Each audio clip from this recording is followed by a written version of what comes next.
Vivisectors harm animals. Will they harm people? The only way to know is to test the vivisector. What evil lurks within? PETA found more than a dozen cases. Sex, violence, and vivisection. Next on the PETA Podcast.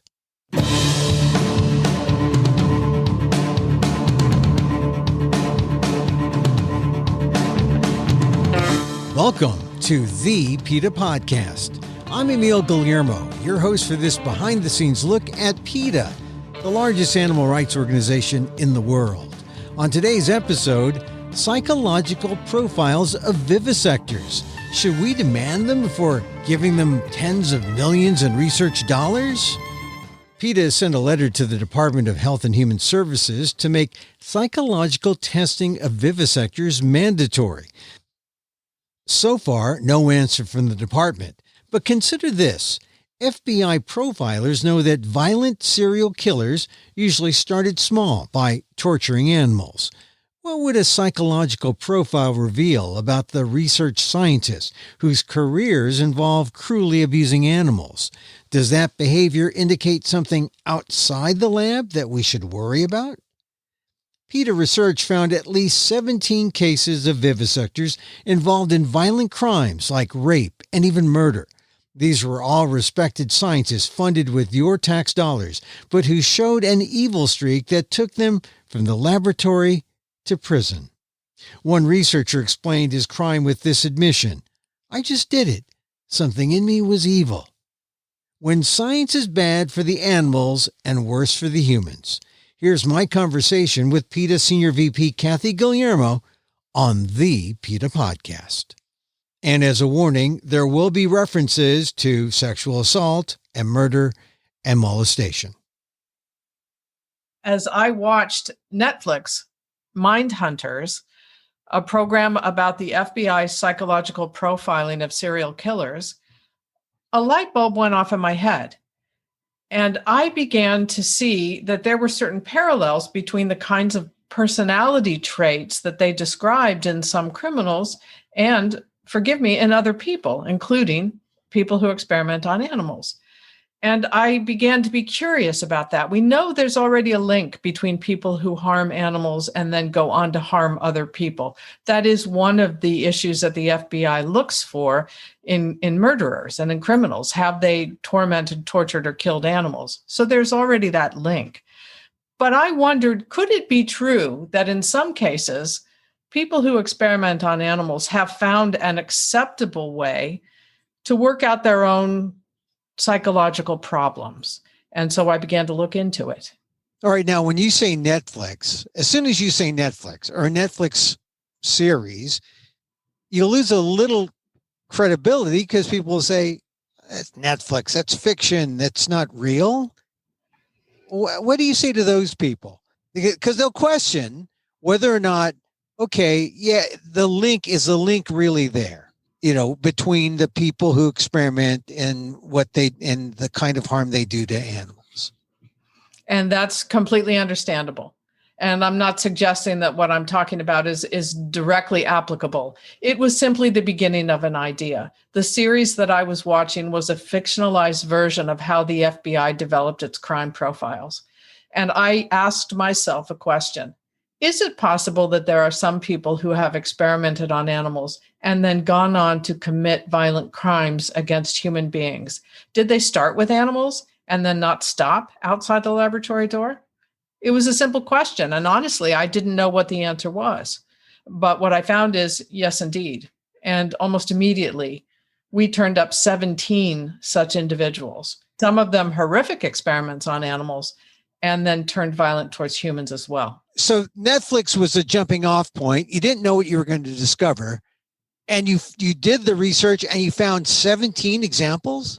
17 people. That's right. And one of them was an individual whose crimes against humans we actually exposed, we at PETA, after uncovering them in court documents. The others I didn't know about. And it was really shocking to me to discover them. And one of the things that really disturbed me about this is that we found that in many cases, the scientific community cloaked these people. They enabled them to carry on in some cases with their harassment, with their abuse of other individuals without being questioned. Wait, cloaked? That makes it sound a little bit like the Catholic Church protecting priests. It's a very apt comparison, frankly. I mean, let's take one example. There is a man who conducted experiments on monkeys that some people are familiar with. He took one monkey in a cage and he put another monkey in a cage nearby. The experiment was to see that if one monkey was to take a bite of food, then the other monkey had to deliver a painful shock to that monkey in order to obtain his food. So people have heard about this because a similar experiment was done with human beings. So just to set this up properly, if a monkey wanted to eat, he had to pull a lever. And when that lever dropped the food, it shocked another monkey that was visible to this first one. And what this man, whose name was Jules Mosserman, found out is that the monkey would go hungry rather than hurt the other monkey that he could see in another cage. He did similar horrible experiments on cats. He put cats in cages and made sure that if they were going to eat, the only way they could do it was to be abused, to be shocked, or to be harmed in some way. And so if the only way you could eat was if you also got an electric shock, you can imagine what that does to an individual. And you found all these experiments, how and where? Well, these are published experiments. He was quite well known at the time. He was a very well-known analyst. He was the head of the American Psychological Association, which is a very prominent group. He was the president of that, as well as the American Academy of Psychoanalysis. And he did these experiments and he wrote these papers. So that's very much out there in the public eye. What was also out in the public eye some years ago, in the 80s and the early 90s, is that he was accused by some of his patients of raping them, of giving them drugs and taking advantage of them in therapy sessions. And he was accused by one woman who eventually took him to court. He was then accused by 3 other women. And rather than face what the charges were, he simply gave up his medical license to practice. And so this was just one incident of an animal experimenter out of quite a few others we turned up. All right. So now someone might say, okay, that's kind of a coincidence. He was accused of rape, or these rape allegations came up, and he also did these experiments. They have no connection. Well, perhaps they had no connection. Perhaps they did. But let's take a look at Tracy Mcintosh. Tracy Mcintosh was the director of the University of Pennsylvania Head Injury Clinical Research Laboratory. And longtime PETA supporters will remember the Penn Head Wound Laboratory from the 80s, when PETA released a video that was given to us of experiments inside this laboratory in which baboons' heads were smashed. They were cemented, literally cemented inside a helmet. A hydraulic pump came down and smashed the heads. And then the experimenters and their staff were filmed making fun of the brain-damaged baboons. It was an enormous scandal. The funding for this laboratory was pulled. It continued in other forms, and it was run by a man named Tracy Mcintosh. And he used cats and he used rats. For just one example, with anesthetized rats, he folded back their scalps and he cemented caps to their tiny little skulls. And you can see it's very similar to what was done to baboons by other experimenters, and then subjected them to pressurized pulses that deformed their brains. He got $17 million in public funding for his experiments. He was an experimenter, an animal experimenter, in very good standing. But in 2003, he was arrested for the alleged rape of a Penn veterinary student. And this young woman was the niece of a good friend of his. And we looked at the court records and the media coverage. He apparently offered to show this young woman around the city and the campus that night. And she accepted gratefully. And then she says she began to feel strange and out of it while she was having drinks at a restaurant with him. And she later accused him of giving her Nembutal, a date rape drug that he used in his own lab to kill rats he experimented on. And the victim says eventually he took her back to his laboratory and she remembers him raping her. He pleaded no contest to this. And it was one count of sexual assault. And this is what I mean by being protected by the research industry.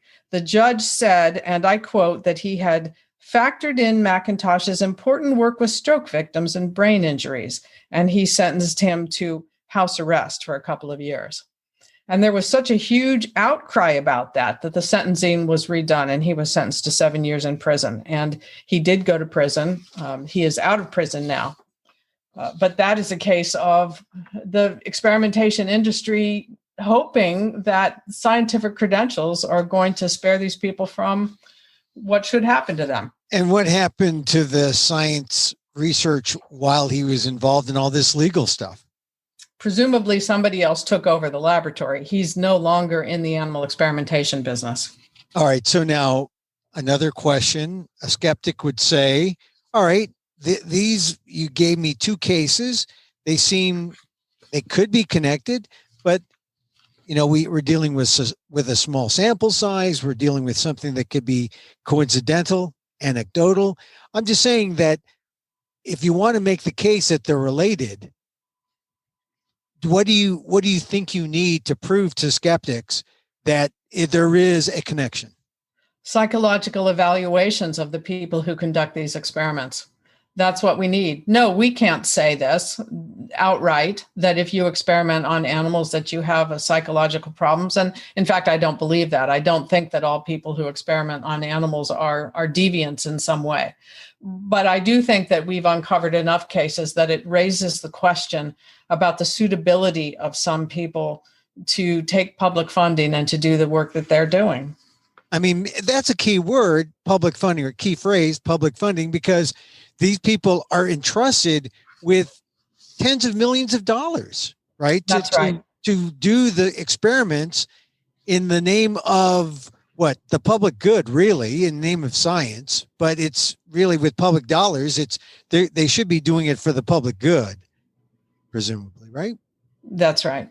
Yes. And I would think that, to use the analogy you made earlier of the Catholic Church, if you had 1 or 2 or 17 examples of priests who had abused humans, children or adults or anybody, if you had 17 examples out of many, many, many churches, well, that's not a lot, but it certainly is enough to start asking questions.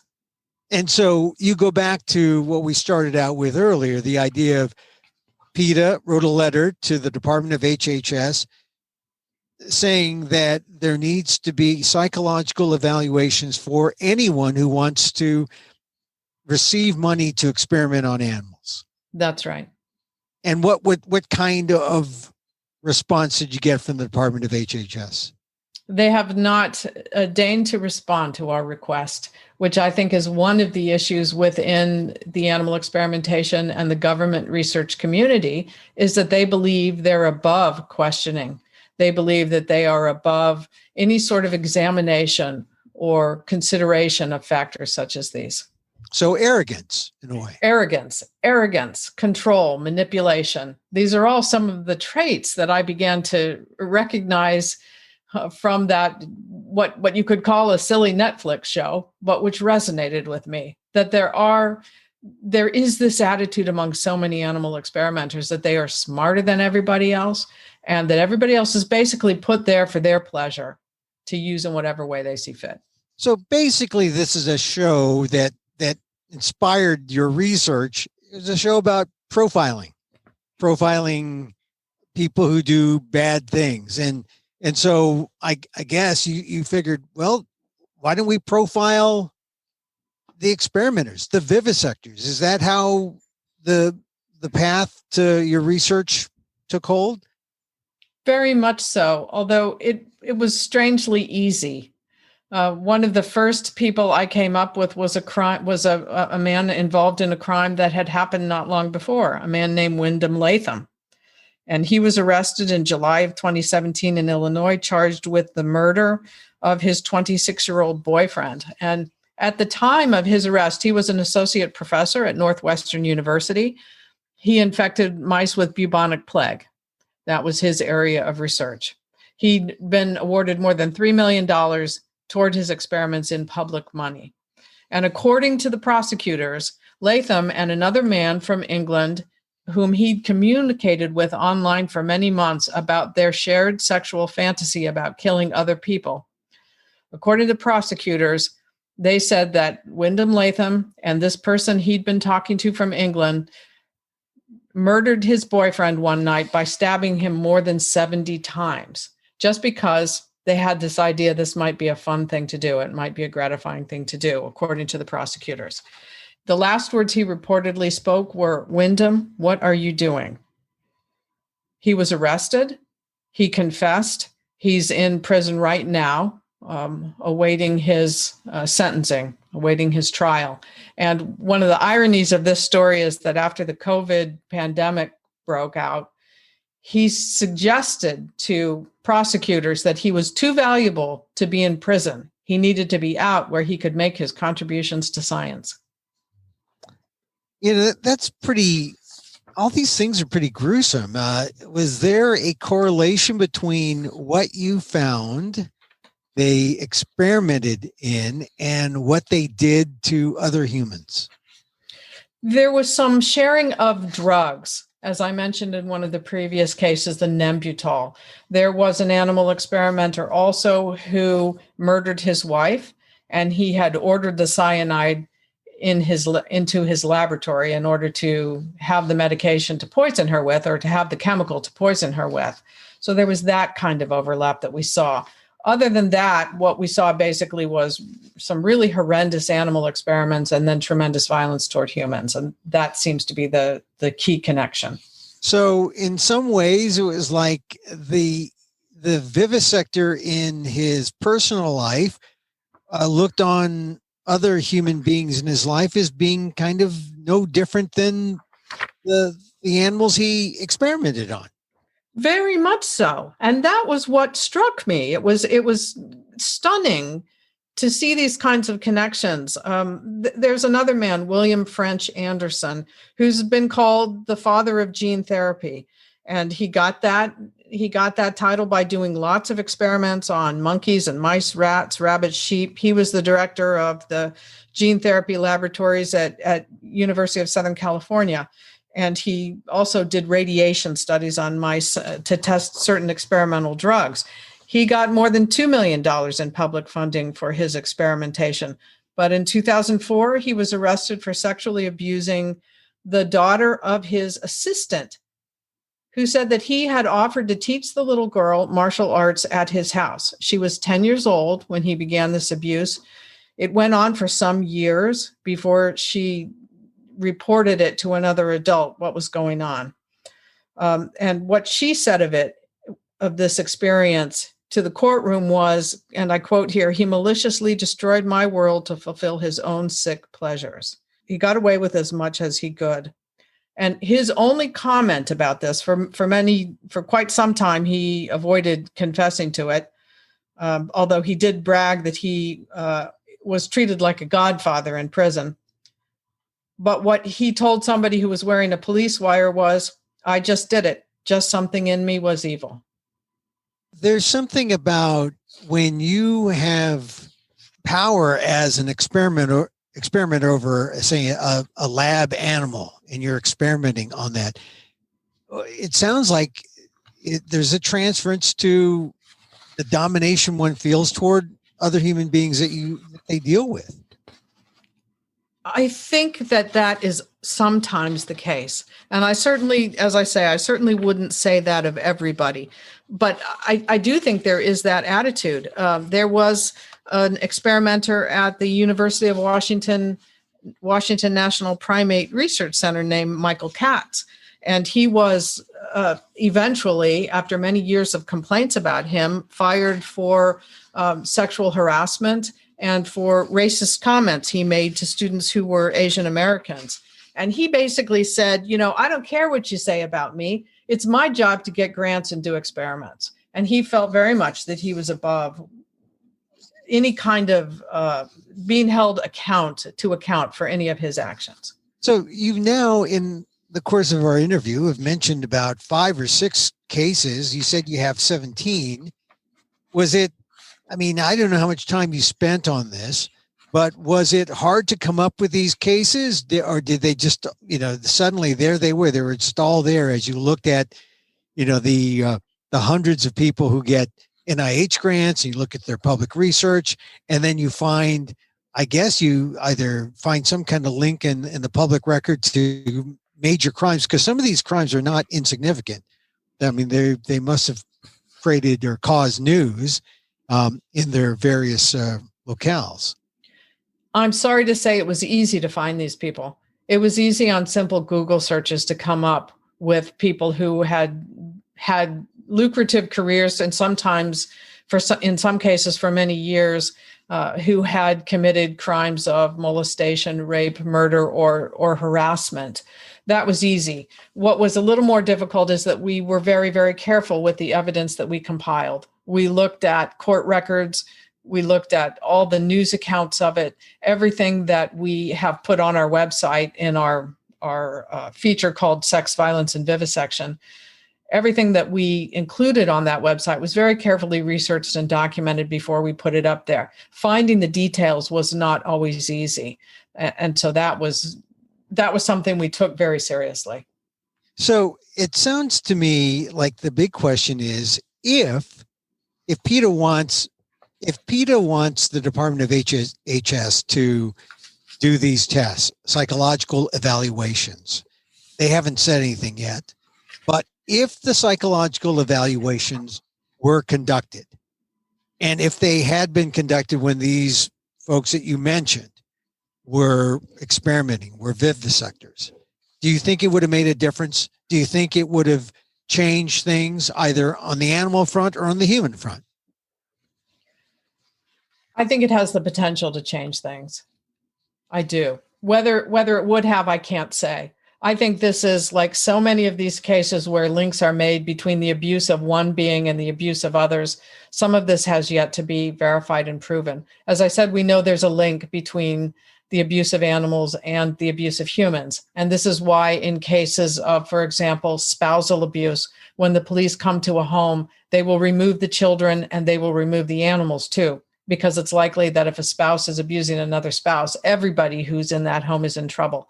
And in cases of children and teenagers who abuse animals, they're often watched very carefully because that link. We know that many people who go on to harm other human beings began by harming humans. I think it's worth a look. And I also think the case of John Hagman makes that point probably better than anything else that we uncovered. What was Hagman's case again? Well, this was the very first one that we worked on, and this was before I had taken a look at the crimes committed by animal experimenters. And we found John Hagman's story through court records, but he was on our radar long before we knew about his abuse of humans, because he owns a company that was called Deployment Medicine International, DMI. It was a leading contractor for the U.S. military, and he provided trauma training courses for soldiers. And we've done a lot of work to try to end these courses and have ended quite a few of them across the military and entirely in the Coast Guard. And these are supposedly surgical training courses. But what happens is that goats and pigs are shot, stabbed, dismembered by medical personnel in the military who are going to go overseas.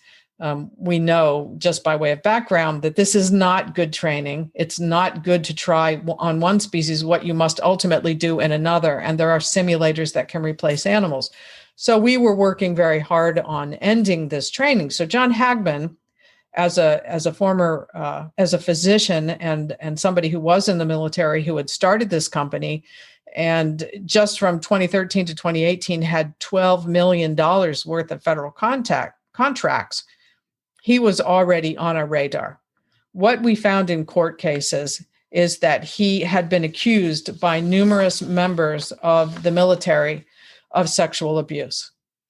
And he had put service members, men and women in the military, in really dangerous situations where he allegedly physically and sexually assaulted them and drugged them during these courses. And he seemed, in fact, to get a bizarre kind of sexual gratification by performing the inappropriate physical exams on other students, on the students, and then requesting them to perform them on him as well. So what happened ultimately? Was Hagman caught, charged, and were things changed in how he dealt with things in the research world? Yes, it was both satisfying and unsatisfying. The first thing is that the court found that there was cause to consider these accusations legitimate, but this was a court that was determining whether or not he should have a medical license. So he was never criminally tried for any of this, but he did lose his license with the military when we brought this to their attention. We further brought it to the attention of the state of Washington, where he had a medical license and he lost his medical license there. The company was dissolved. He was barred from getting any federal contracts for a period of 10 years. And eventually the North Carolina Medical Board also removed his license. But this is a person who harmed possibly hundreds of soldiers and other military professionals, and never faced any criminal proceedings over it. All right. So he was caught, but really was it an accident that they caught him? I mean, he continued doing this for a long time before he was stopped. He did it for years. I think that's the shocking thing. And it was the bravery of some service members who came forward to report it that finally brought it to the attention of the medical board in North Carolina.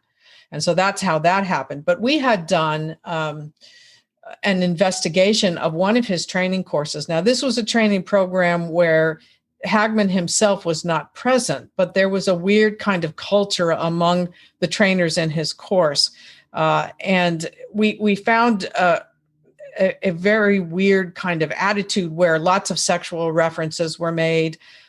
We do have Hagman on video saying, he talks about, for example, a blood bag that is full enough to squeeze. And forgive me for saying this, but Hagman said this blood bag should feel like a boob. Just making these completely inappropriate references when there were both men and women. Not that it's ever okay for any gender, but there were both men and women in the class. So it sounds like there was, in some of these examples, sex played a big part, or sexual gratification, and the power that these experimenters had over people in in human life, as aside from experimentation. So that has to be a big part, a power, right? It's very much in line with the kinds of things we do see among some animal experimenters, that the other beings, whether they're human, the human victims of sexual assault or molestation, that they are there basically for the gratification of the person who's abusing them. Just as some animal experimenters see that the animals in the laboratory are there for their own use, for their own publication glory, for their own research, without really any consideration for the animals themselves. And once again, these people wouldn't be caught unless there was some kind of slip up, or unless someone was brave enough to go forward and file charges. I mean, aside from those two ways, they could have carte blanche on anything if they wanted, these vivisectors.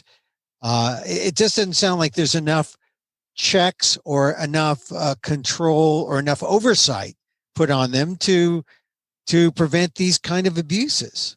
I'm not sure if you mean by abuses what's done to the animals or what's done to the humans, but I think it's applicable to both.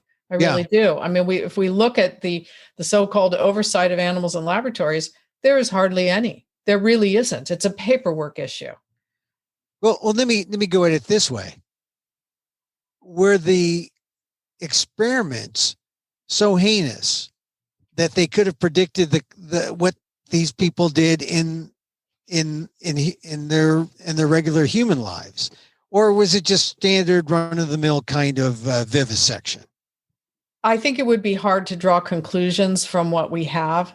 I think we can say that in some cases, the experiments were particularly horrifying, and I've mentioned some of them already. And those to me are deeply, deeply disturbing and upsetting. And that is why I do think that the question is worth asking. It's worth asking. Now, again, that's not to say that everybody who experiments on animals has this kind of psychological problem, or even people that do hideous experiments on animals necessarily would go on to harm humans. But if there's a question about it, which I think there is, which I think this evidence raises, then it certainly is worth an examination. So once again, the PETA request of HHS is to have a psychological evaluation at the beginning of funding, during funding, or as, if someone is applying for a grant. How would that work? And would that be considered extraneous or going beyond, say, privacy issues? Or would there be a claim for an experiment to say that's going too far? No, it's none of your business. I think those are questions that probably a review panel at HHS would have to take up. They would have to look at that carefully. I would say that as a taxpayer and as somebody who spends most of my waking hours trying to figure out how to prevent the atrocities that occur against animals in laboratories, we have every right to ask whether or not the people who are harming these animals are dangerous in other ways as well. Some of the experiments that I have seen on animals, and I'm talking beyond these cases where we've seen what happens to human beings, some of the stuff I have seen done to animals is so horrendous that I have quite honestly thought, has this person got a psychological problem? Is this a psychopath who's found a way to feed that psychopathy in the laboratory? I mean, I honestly have thought that. I don't know the answer to that. I think we deserve an answer to that. And I think just as anybody who goes to a Catholic church has the right now to ask, is this a safe place for anybody to be? I think we need to know what kind of people are we talking about when we're entrusting tens of millions of dollars to them. If you see the kind of experiments that can be done to animals, there should be a concern. But right now, I guess there isn't, because people separate science and they say that's science and personal stuff is none of our business.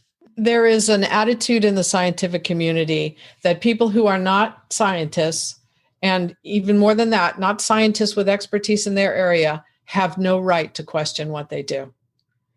And their attitude is that we must all have deference for their great scientific minds. And this, I think, is a grave mistake, because everything suffers. Are humans at risk? Probably not very often, but sometimes, and enough to be worried about. Animals are always at risk. Science itself is at risk.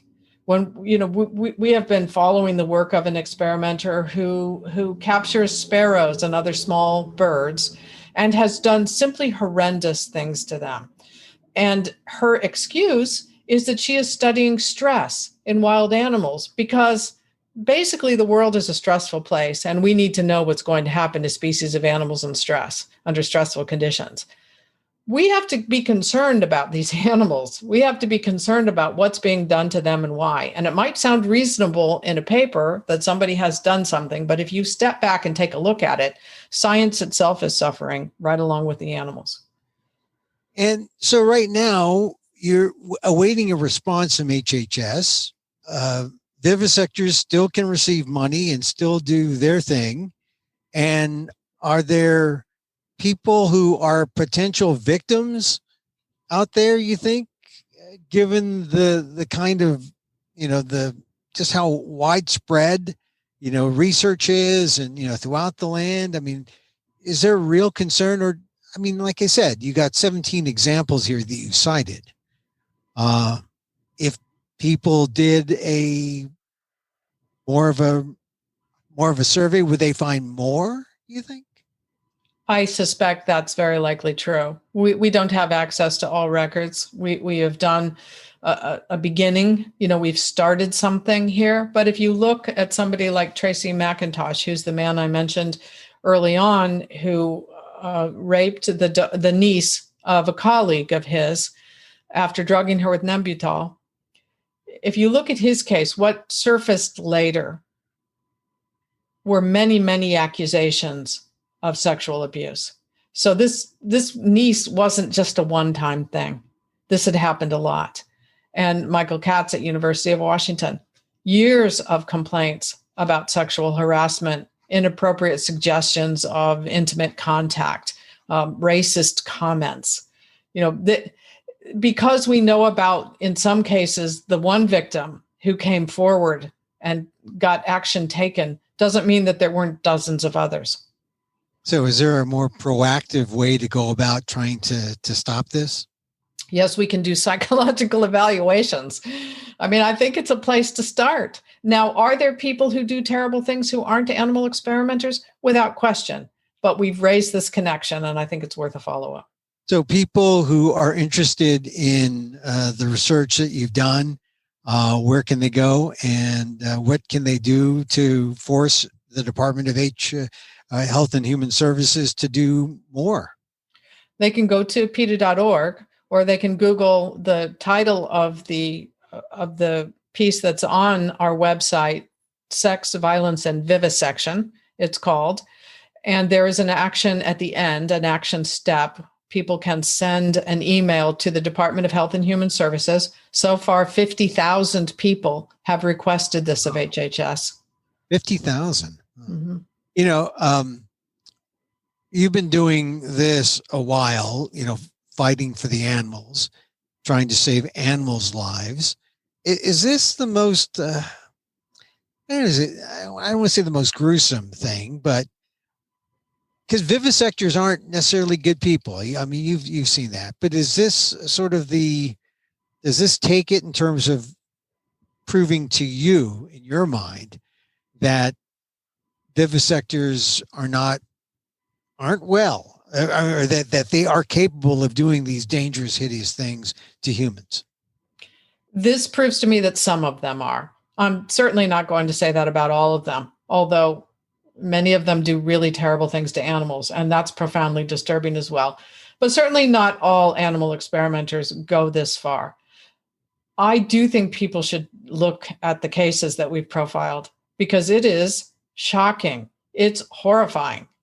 When you see what people have done, true crime, as we all know, is a horrifying thing. But the reason that we spotlight it is to try to prevent similar situations in the future.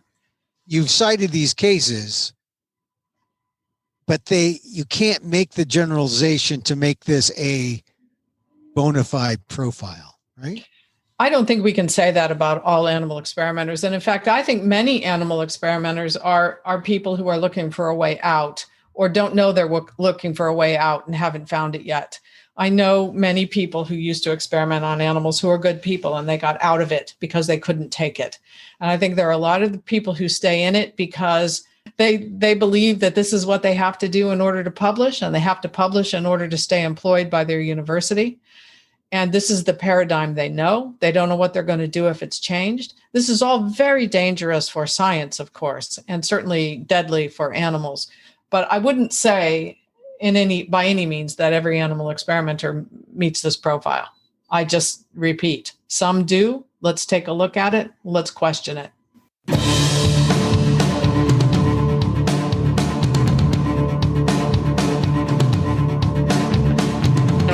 Kathy Guillermo, Senior VP of Laboratory Investigations, on sex, violence, and vivisection. Read more at PETA.org. That's the article on PETA.org. And take action.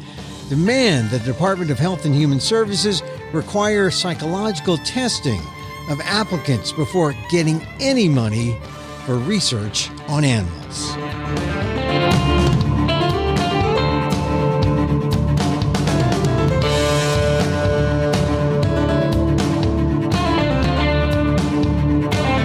And that's our show this time out.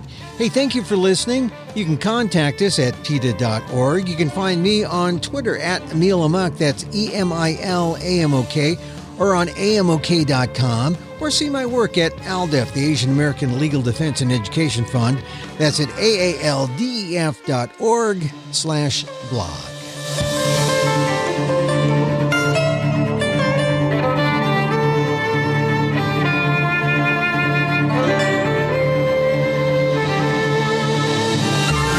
Once again, thank you for listening. Check out all our episodes on your favorite podcast app or on Apple Podcasts. where you can rate and review the show.